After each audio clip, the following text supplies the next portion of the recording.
Welcome to my Draft Champion series, and in this series what I'm going to do is I'm going to draft to a certain criteria every week. This week the draft is called the Giants Draft, and the Giants last year led the NFL in total tackles. So what we're doing in this draft is I have to draft strong safeties and linebackers every time there's an option to draft one. Doesn't matter what I need, doesn't matter how many I already have, I have to draft strong safeties and linebackers, the guys that get the tackles. Anytime there's not one of those players, I can choose whoever I want, and I'm going to go with Todd Bowles here for the schemes, which means we're running a 3-4 defense, means we get to choose a lot more linebackers. And we start straight away, and we don't have a choice here, but Kevin Green I'm pretty happy with anyway, so left outside linebacker, we choose him because we have to. Next up we have a choice between Khalil Mack or Rashad Jones, because we can still choose between players when it's this. I'm going to go Rashad Jones. We just picked up a left outside linebacker. And then here, free choice, doesn't really matter. I'm going to go Eric Weddle and pretty much just sort the safeties now. And here again, another free choice, and I'm going to go Allen Robinson. I like to have players to go to. I know Schrader would be a good choice, but I'm going to go the wide receiver, make sure I've got weapons. Here then I have to take Melvin Ingram, right outside linebacker, fits the scheme, so I'm pretty happy about that. Next up, a free choice, Danny Amendola, D'Angelo Williams or Tyrod Taylor. I'm going Tyrod Taylor. Oh, and some nice cards here that I get a complete free choice of. Do I go Brandon Marshall or Lane Johnson? And I'm going to go Brandon Marshall and pretty much just sort the wide receivers there with Marshall and Robinson. Not really spoilt for a choice here. Do we go Brandon Oliver? Don't need a quarterback. Kenny Britt's kind of overkill at this point. We'll go Brandon Oliver just because anybody else there is just more than we need. And there would almost have ended up with two strong safeties, but we can take Jamie Collins there to play middle linebacker for us. And we'll go right tackle here. We haven't addressed the line yet. It's about time we do that. Some nice players here, but we do have to take Terrell Suggs. No choice about it. That's the rules. And a bunch of nice players here, but again, we have to take that linebacker. And now we're really just getting absolute overkill in the linebacker positions, and this was bound to happen with the rules of the draft. So we now have more linebackers than anybody knows to do with, and it goes on further. And I'm going to take Luke Kuechly here because then we've got two very high level middle linebackers. We already have two good right outside three decent right outside linebackers. We don't really need any more, so we'll go for the middle here. And the final pick we do get to choose on. I'm going to be smart. It's not the flashy decision, but I'm just going to take that tackle. We now have two good tackles. So here's the defense before we go into it. We've actually got Sean Lee and Melvin Ingram playing the defensive end positions, which isn't the best idea in a 3-4, but there's nowhere else to put them because they're already pretty down stacked up here. So that's the team. And now let's see if we can go win a game with the Giants Draft, the best tacklers that were available to me, and see how well that goes for us. Now, a quick thing I want to mention, my favorite team is still set to the Jets because of Brandon Marshall's career draft series, but the plan was to always set the favorite team to the team the thing's about, and I did set it to the Giants, but I forgot to do it before I opened this series, and then you get stuck with the Jets or with your favorite team, whatever it is. So it is supposed to be the Giants. I didn't do it in time, I forgot to do it, so it is the Jets. But just pretend it's the other team. I mean, it's not like there's a big rivalry between the two New York teams or anything. So we're all defense here with our left outside linebacker and middle, and he's a lot of offense here. So a good matchup there. Our corners aren't great. We didn't even have a chance to draft many good corners at all. When we did have the choice, I don't think we had any. But even if we would have taken them, there wasn't ever any really good cornerbacks turning up. We're set to tackle here. It's a shame he's not trying to run more often.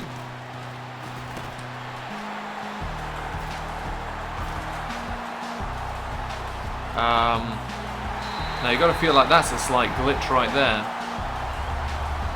Absolute rubbish on that one. How can he just weave around like that and no one's going to tackle him? Of course, that's... Gotta love those new ball physics, right? Really great. I mean, cutting edge. It looks exactly like it does in the NFL. It's really quite amazing. Now come on here on 3rd and 5. Big play coming up. Are we going to let him in the end zone again? Or are these highly touted linebackers actually going to start doing something for us? Weddle gets in there. We may have stopped him short, but he's most likely obviously going to go for it here anyway.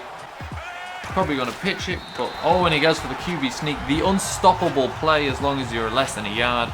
They addressed our concerns about those not bouncy enough gravity-defying balls. Forget addressing the concern of QB sneaks being impossible when you have a full front and say run up middle with the adjust. And there he gets it, but he falls on the floor. Would have been a touchdown if we managed to connect a little better on that one. And switch to a nice dive here again. And absolutely drops the ball. I couldn't have worse luck if I tried. This has gone absolutely terribly for me.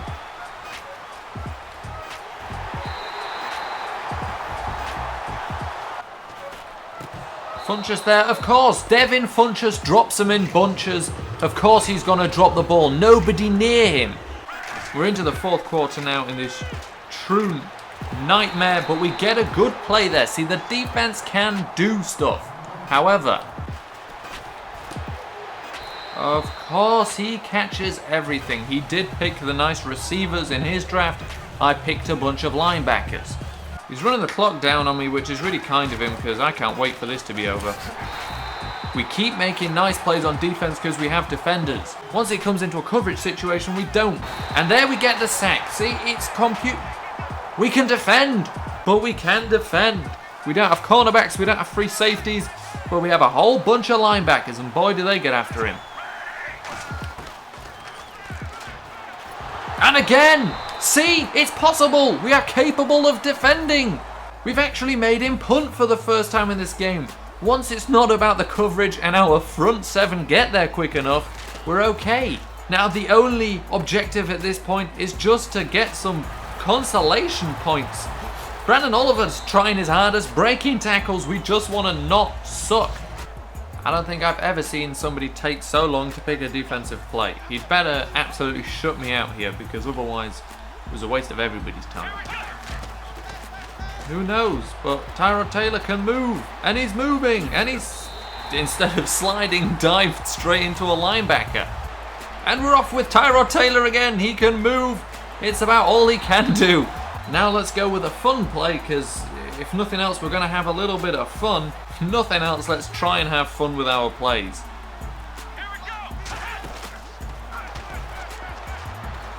Oh, get rid of the ball, man! Get rid of the ball! And Robinson smashing through a couple of guys. Hey, I gotta tell you, as stink poor as everything else has been here at this point, this final drive has been some fun. We'll go for this great play where you just have to watch two players and one of them will be open.